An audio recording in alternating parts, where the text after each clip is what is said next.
그러니까 이제 그런 부분들을 일방적으로 결정하지 않고 처음부터 결혼하면 서로 상황에 대해서 아는 거고, 결국은 부모님 어려운 거는 내 부모님 어려운 거나 내 배우자 부모님 어려운 거나 마찬가지란 말이에요. 그럼 어떨 때는 한쪽은 뭐 두 분 다 괜찮을 때가 있고, 젊을 때는 또 가다 보면 한쪽은 괜찮은데 한쪽은 괜찮지 않을 부분이 있단 말이에요. 나중 가면 두 분 다 안 좋아질 경우도 있을 수도 있으니까, 그런 부분에서 뭐냐면 남이 해결해 줄 수 없지 않습니까?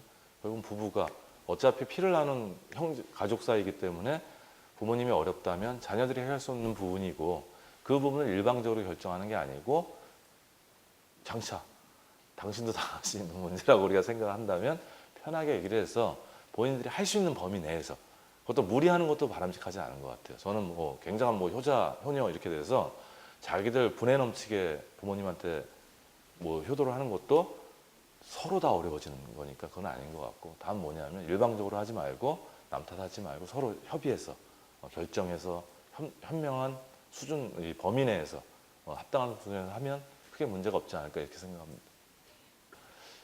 그냥 하나 비근한 얘기를 들면, 아까 좀 전에 얘기하면 아내가 예를 들어서 친정 동생이 돈을 꺼달라고 해서, 뭐 보증까지는 굉장히 위험한 상황이지만 일단 돈을 꺼달라 해서 집에 있는 돈 갖고 그냥 남편한테 상의하지 않고 줬단 말이에요. 근데 나중에 그 돈을 못 받게 되면 결국은 뭐냐면, 동생이니까 본인은 감당할 수 있지만 남편이 가족 간에 돈 거래하는 걸 굉장히 싫어한다고 한다면 나중에 그 부분이 큰 문제로 이제 갈 수 있단 말이에요. 그래서 과정이 좀 어렵더라도, 예를 들어서 남편이 가족들 간에 거래하는 게 좀 어렵지만 내가 친동생한테 이만큼 해주고 싶다면 그 과정을 거쳐서 협의해서 도와준다면, 설사 나중에 동생이 돈을 못 갚더라도 남편 입장에서는 처음에야 좀 약간 화도 나고 이러겠지만 결국은 내 사랑하는 아내 동생 아닙니까? 그러다 보면 이제 그런 마음들이 그리 오래 가지 않는다고. 대부분 문제가 되는 거는 뭐냐면, 신랑하고 합의 안 하고 내 마음대로 했다가 일이 터져버리는 거예요.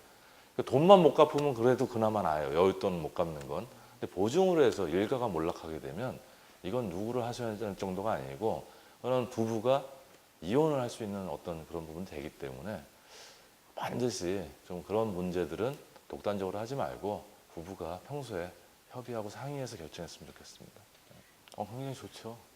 제가 볼 때는 뭐냐면, 이거는 예전에는 구분돼 있지 않았습니까? 그러니까 남편은 나가서 돈을 벌어오고 아내는 집에서 살림을 하고 돈 관리를 하고, 뭐 어떤 경우는 남편이 하는 경우도 있겠지만, 그러니까 역할 분담이 완전히 돼 있지만 지금은 그렇지 않고 남편이 할 수도 있고 이렇게 되는데, 협력하는 게 더 중요한 시대거든요.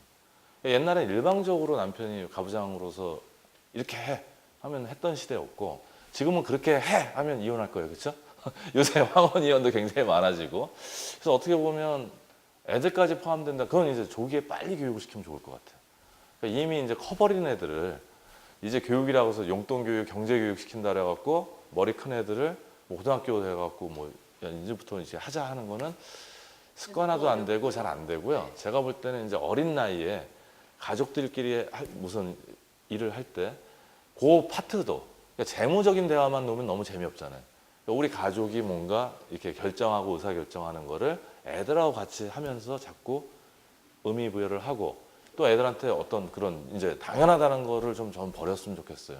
그러니까 슈퍼맨도 아니고 진짜 불쌍해지거든요. 그러니까 얼마 전에 그 짤랭이 순례길을 다니십니까? 이 얘기, 이게 그 노인들, 빈곤 노인들 얘기를 하는데, 애들 다 키워놓고 돈이 없으니까 500원, 1000원 받으려고 성당들을 지하철 타고 뛰어다니면서 순례를 해요.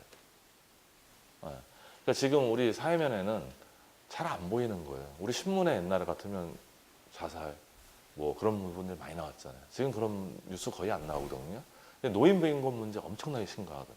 OECD 자살률 최고 1위랍니다. 그리고 어디서 나왔냐?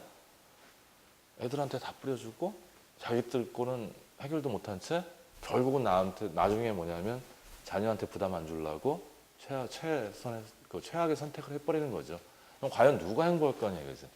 저는 이제 그런 부분들을 아까 말씀하신 너무 딱딱하게 하면 좀 반발을 일으킬 수 있으니까 평소에 좀 애들한테 많이 그런 것들을 좀 알려줬으면 좋겠어요. 그러니까 공부를 할 때, 지원할 때 너가 이걸 어떤 지원에 의해서, 부모와의 어떤 희생에 의해서 네가 이런 공부를 하는 거고, 이것 때문에 미래에 우리가 어떤 부분이 부족해지는 부분도 있을 것 같다. 이런 어떤 책임 의식을 계속 부여해 주는 거는 웃으면서 화내지 말고 저는 굉장히 좋다고 생각해요. 나름대로.